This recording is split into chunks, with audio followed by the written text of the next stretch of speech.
ছোট্ট গ্রামে একটি সুন্দর দোকান ছিল।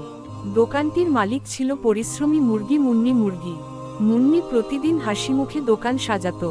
গ্রামেরই এক কোণে থাকত দুষ্টু ইঁদুর কুটকুট। সে সবসময় সুযোগ খুঁজত কোথাও কিছু খেতে বা চুরি করতে।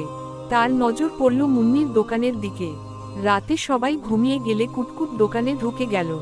বয়াম খুলে বিস্কুট খেল, মিষ্টি খেল, চিনি খেল সব তছনছ করল।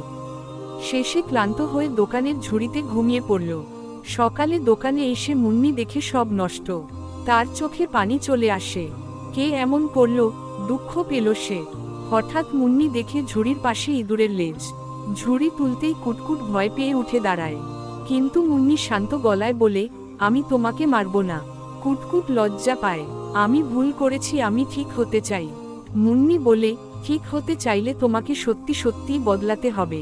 কুটকুট দোকান পরিষ্কার করতে সাহায্য করে। নিজের জমা খাবারও এনে দেয় ক্ষতিপূরণ হিসেবে। সে প্রতিশ্রুতি দেয়, এখন থেকে চুরি নয়, শুধু ভালো কাজ। এরপর থেকে কুটকুট হয় দোকানের পাহারাদার। দিনরাত দোকান দেখে কেউ যাতে ক্ষতি না করতে পারে। গ্রামের সবাই তাকে আবার ভালোবাসতে শুরু করে। মুন্নি মুরগি বলে, ভুল করা সমস্যা না, ভুল থেকে ফিরে আসাই আসল শেখা।